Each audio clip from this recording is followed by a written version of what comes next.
Good morning, YouTube friends. So good to have you here with me again today. It's a beautiful fall morning here in my part of the country in the United States. Today we're going to just take a quick look at some modifications that I would like to make on the hang on the back filter and the hang on the back protein skimmer that I'm going to be using for the Seahorse tank. So let me change my camera look here. You might remember that I'm using the Whisper filter here, and inside already is a sponge, and I mentioned before that this is used to help collect or build up more areas to establish more bacteria colonies for supporting the biological filtration process.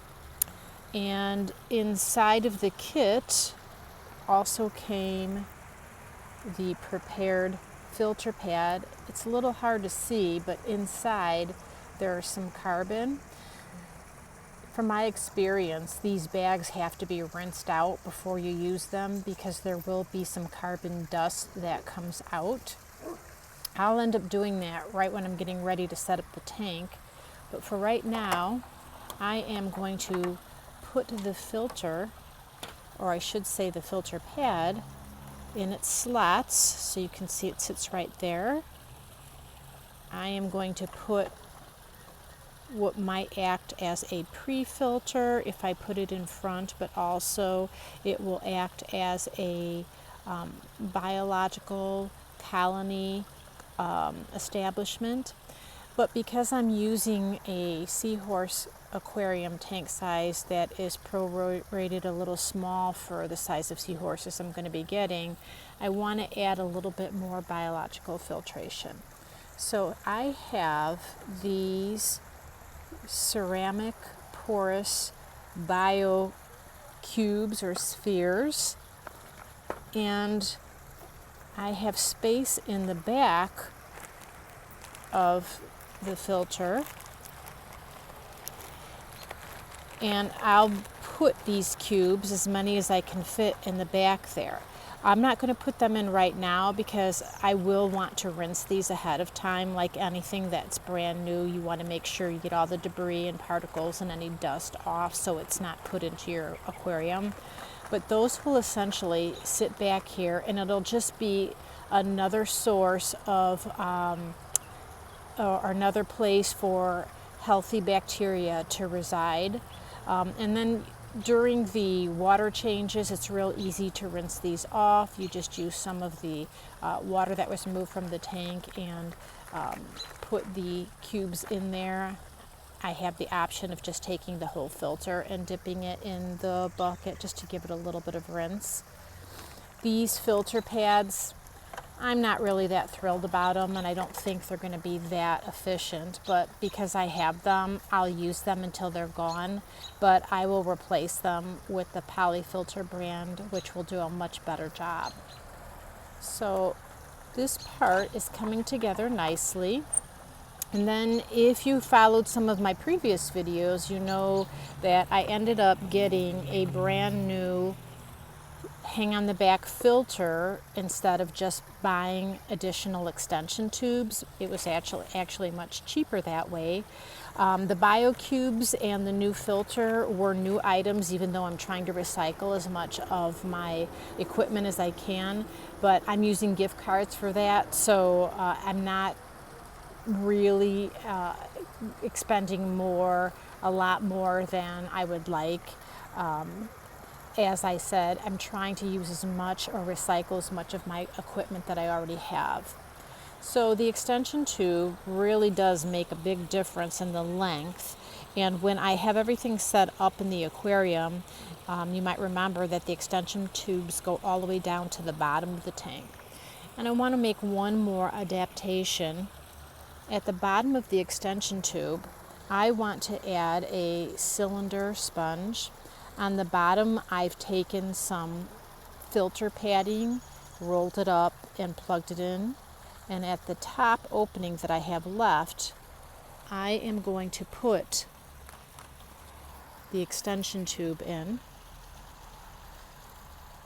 And so in the aquarium, the extension tube will sit like this with the sponge. Now, because I'm having larger seahorses, you may wonder why I'm bothering to have a sponge on there. Well, it actually will do two things for me. One, it will allow another location of additional colonies of helpful bacteria to settle. But more importantly for me is I do plan to get a male and female seahorse, and whenever you get a male and female together under right conditions, seahorse fry do come, and I don't want them sucked up into the filter. It'll be much easier for me to turn off the filter, let them swim away if they are adhering to the sponge.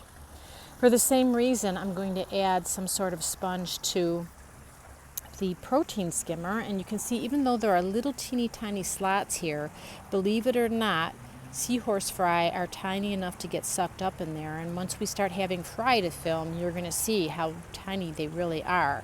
So I took a knife and I cut some X's into another type of sponge, and basically this is going to just slide right on and it'll sit like this. And I'm using a smaller sponge because there's not a lot of space in that aquarium, and the skimmer and the hang on the back filter are kind of close to each other, so there's not a lot of space to extend out. So this will work just fine for the amount of space that I have. But again, the same thing, it will serve the same purpose. It will give additional locations for helpful bacteria to colonize, as well as prevent young from getting pulled in and then through the motor of the power head here. And all I have to do is unplug the skimmer, and when I'm done with that, any fry that would have adhered to the sponge because of the suction that was created here will just swim away freely. So that will just save me some work ahead of time. As I've experimented over the years with seahorses and had fry, I think many of us who get seahorses, we want to try to save every seahorse baby that we possibly can, and this will just save a lot of trouble, preventing from having to look internally inside of the skimmer or the filter. The fry will release very easily, and then they won't be harmed or damaged either. So this is just a preventative, as well as I said, additional insurance for making sure I'm getting as much biological filtration as possible to help keep the seahorse tank stable. So next time I'm actually going to set up the aquarium. We'll see what it looks like. I'll talk about adding water and how I'm going to do that so that I can start cycling. And I'll talk just briefly about cycling, what that is, a very simplified version of that for those of you who are new to saltwater. Sorry about the noise if you happen to hear the fire truck go by, but apparently one of our firefighter stations received a call locally. Anyway, thank you so much for joining me today. I'm really enjoying spending time with you as I go through the process of setting up the seahorse tank. So I'm really looking forward to when you can be with me and see when the seahorses arrive and we go through the process of different experimentations, seeing what's working in the tank, anything else that needs to be changed, and then hopefully getting to the point that there are seahorse fry and we can watch them grow as I try to rear them. Thanks so much for joining me. I hope to see you next time.